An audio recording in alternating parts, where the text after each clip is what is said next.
రెడ్డి గారు మనతో జుంకల్లో అందుబాటులో ఉన్నారు. అదేవిధంగా జనసేన నేత వీర మహిళ సుంకర కృష్ణవేణి గారు కూడా జాయిన్ అవుతారు జుంకల్లో. ఇక సీనియర్ జర్నలిస్ట్ అక్షర సత్యం గారు ఫోన్ ద్వారా జాయిన్ అవుతారు. ముందుగా మనం టీడీపీ నేత సునీత ఉన్నమట్ల గారితో మాట్లాడదాం. సునీత గారు నమస్తే అండి. నమస్తే సార్. సునీత గారు, సునీత గారు, రోజా గారు ఎలాంటి మాటలు మాట్లాడారు అనే దాని మీద ఇప్పుడు హాట్ టాపిక్గా మారింది. అందరి మీద ఆవిడ నోరు ఇలానే పారేసుకుంటుందని మాట్లాడుతున్న పరిస్థితి. అయితే ఈవిడ మాట్లాడడానికి గల కారణం మీకు కూడా తెలుసు. ఎంపీపీలు ఎవరైతే ఉన్నారో వారు పార్టీ మారారని, మీకు దమ్ముంటే మరి రాజీనామా చేయాలని కొన్ని వ్యాఖ్యల వరకు ఓకే, కానీ ఆవిడ కొన్ని పరుష పదజాలం ఉపయోగించి మాట్లాడారు. దీన్ని ఎలా చూడాలంటారు? నమస్తే సార్. నమస్తే. ప్యానెల్లో ఉన్నటువంటి పెద్దలందరికీ కూడా నమస్తే. నమస్తే సార్. అసలు ఈ వైసీపీ వాళ్ళకి మొన్న ఎలక్షన్ లో ప్రజలు తరిమి నేలకేసి కొట్టినా సరే కొంచెం కూడా బుద్ధి జ్ఞానం అనేది ఇంకా రాలేదు సార్. అందులోనూ ఈ రోజాకి మరీను, ఎందుకంటే ఈవిడి మొదటి నుంచి కూడా అదే పరిస్థితి. ప్రజలు అక్కడ నగరి ప్రజలు తరిమి కొట్టినా కూడా ఇంకా ఈవిడికి ఏ మాత్రం కూడా ఈవిడి బుద్ధి మారలేదు. ఈవిడి ఎప్పుడు కూడా అలాంటి నోరేసుకునే మాటలు ఎంత అసహ్యం అంటే సార్, ఈ రోజు ఒక మహిళ రోజా మాట్లాడిన మాటలకి చాలా సిగ్గుతో తలదించుకునే పరిస్థితి సార్ ఇవాళ మాది. ఎందుకంటే ఒక మహిళగా చెప్తున్నాను నేను. ఎందుకంటే ఆవిడ ఒక తల్లి, ఇద్దరు బిడ్డల తల్లి, ఒక మహిళ, ఒక తల్లికి పుట్టిన ఆవిడ అయ్యుండి ఈ రోజు అమ్మకి అబ్బకి పుట్టారా అనేటువంటి మాటలు, ఇంకొక తల్లిని అవమానించేటువంటి మాటలు ఈవిడ మాట్లాడిందంటే అసలు ఈవిడ్ని ఎలా పోల్చాలో, ఈవిడ గురించి ఏం అనాలో కూడా అర్థం కాని పరిస్థితి. ఈవిడ ఎప్పుడు కూడా ఇంతే.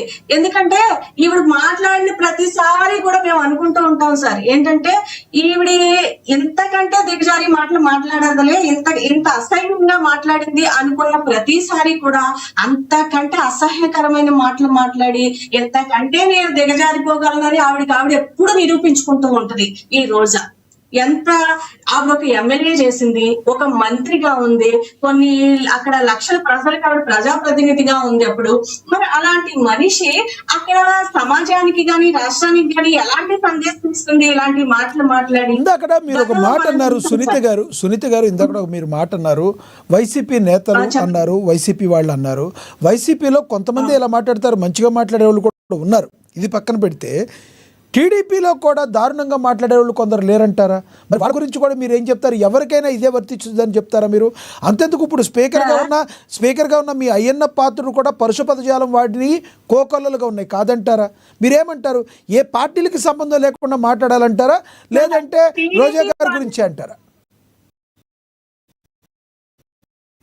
సార్ అసలు రోజా గారితో అసలు ఎవరిని పోల్చక్కర్లేదు సార్. ఎందుకంటే రోజా గారు బూతులకి పేటెంట్ చెప్పేసుకోవచ్చు. అసలు ఆవిడతో పోల్చడానికి సరిపోరు సార్. ఎందుకంటే బూతుల్లో ఆవిడ టాప్ లెవెల్. అసలు వైసీపీలో ఉన్న బూతుల నాయకులు అందులో కూడా ఈవిడే ఫస్ట్ ర్యాంక్ అనమాట. ఆవిడతోటి ఎవరిని పోల్చక్కర్లేదు. టీడీపీ వాళ్ళు ఎప్పుడూ కూడా సద్విమర్శలు చేస్తారు సార్. ఎప్పుడు కూడా బూతులు మాట్లాడే నాయకులు టీడీపీలో లేరు.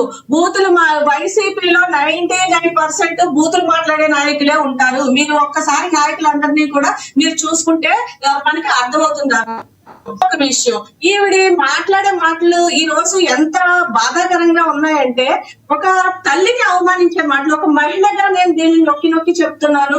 ఒక తల్లిని అవమానిస్తూ ఈవిడ మాట్లాడితే అక్కడ కేవలం ఆ నాయకుల గురించే కాదు సార్, ఆ నాయకుల్ని ఎన్నుకున్నటువంటి అక్కడ ఉన్న నాయకులు ప్రజాప్రతినిధులు. ఫస్ట్ వాళ్ళని ఎన్నుకున్నటువంటి ప్రజలందరినీ కూడా ఈవిడ ఈ మాటని అవమానించింది ఈ రోజు. అది చాలా బాధగా ఉంది సార్. ఎందుకంటే ఆవిడ నోరికి ఒక అద్దు అనేది కావాలి, ఒక అదుపు అనేది కావాలి. ఈ రోజు అసలు నగరి ప్రజలందరూ కూడా ఈవిని ఎంతలా తరిమి కొట్టారో ఒకసారి మనం గమనించుకోవాలి సార్. ఎందుకంటే చరిత్ర తిరిగేస్తే నగరిలో ఎప్పుడు కూడా ఏ పార్టీ గెలవనివ్వండి, ఎప్పుడు కూడా 4,000, 5,000 మెజార్టీతో ఎవరు గెలిచినా కూడా 4-5,000 మెజార్టీతోనే గెలుస్తారు. కానీ ఈవిడ మొన్న ఎన్ని వేలతో ఓడిపోయింది సార్? 45,000 పైచిలకు ఓట్లతో ఓడిపోయింది. అంటే అక్కడ ప్రజలు ఈవిడ మాట తీరు గాని, ఈవిడ నాయకత్వాన్ని గాని, అసలు ఈవిడని గాని ఎంత అసహించుకుని తరిమి కొట్టారో మనం అర్థం చేసుకోవచ్చు. అలాంటి పరిస్థితుల్లో ఈవిడ అసలు నగరంలో అడుగు పెట్టడానికి కూడా అక్కడ ప్రజలు ఇష్టపడట్లేదు. ఒక మహిళగా చెప్పండి, మీరు రోజా గారికి చేరవేసే విధంగా ఒక మహిళగా చెప్పండి. మరి విమర్శ చేయాలంటే ఏ రకంగా చేయాలంటారు? రోజా గారికి మీరు ఒక మహిళగా ఏం చెప్తారు? విమర్శ చేయాలంటే ఒక ప్రతిపక్ష పార్టీలో ఉన్న ఒక నాయకురాలిగా ఒక సద్విమర్శ చేయమనండి. ఈ రోజు ప్రభుత్వం చేస్తున్నట్టు కార్యక్రమాలని, మంచి కార్యక్రమాలని ఒక ప్రజాప్రతినిధిగా లేకపోతే ఒక పార్టీ నాయకురాలిగా ఆవిడ మంచి కార్యక్రమాలకి ఒక మంచి సలహాలు నిమ్మనండి, చేసే కార్యక్రమాలకి సలహాలు నిమ్మనండి, సద్విమర్శలు చేయమనండి, పార్టీ పరంగా విమర్శలు చేయమనండి. పార్టీ పరంగా ఎవరిపైనా విమర్శలు ఉంటాయి, ఈ పార్టీ వాళ్ళు ఆ పార్టీని విమర్శించడం, ఆ పార్టీ ఈ పార్టీని విమర్శించడం అనేవి విమర్శలు ఉంటాయి. సద్విమర్శలు చేయమనండి, ప్రజల కోసం మంచి జరిగే విమర్శలు చేయమనండి. అంతేగాని పుట్టుకుల గురించి ఒక తల్లిని అవమానించే విధంగా ఈవిడ గతంలో చేసినటువంటి చేష్టలు, వెకిలి చేష్టలు మీకు గుర్తే ఉంటది. మన పవన్ కళ్యాణ్ గారి అభిమానులకి మిడిల్ ఫింగర్స్ చూపించడం, అలాగే ప్రెస్ మీట్లలో రేప్ చేస్తారా అని మాట్లాడటం, లేదా దళితుల్ని మేమేమి దళితులం కాదు, అంటరాని వాళ్ళం కాదు, వచ్చి మా పక్కన కూర్చోవచ్చు అంటే ఈవిడ దృష్టిలో దళితులు అంటరాని వాళ్ళ, ఇలాంటివన్నీ కూడా ఈవిడ మానుకోవాలి. కానీ ఈవిడ పరిస్థితిలో లేదు. ఎందుకంటే ఈవిడ అంత టాప్ లెవెల్ లోకి వెళ్ళిపోయింది, బూతుల్లో కానీ ఇలాంటి పదాలు మాట్లాడటంలో కానీ ఈవిడికి ఇంకా బుద్ధి రాదు. కాబట్టి ఈవిడ రాజకీయాలు మానేసి ఇంట్లో కూర్చుంటే చాలా మంచిదని నేను ఒక సలహా ఇస్తున్నాను సార్. రైట్ సునీత గారు, మరి కాసేపట్లో మాట్లాడతాం మీతో. మనతోటి ఉన్నారు వైసీపీ అధికార ప్రతినిధి ఎల్ఎం మోహన్ రెడ్డి గారు జాయిన్ అయ్యారు, ఆయనతో మాట్లాడదాం.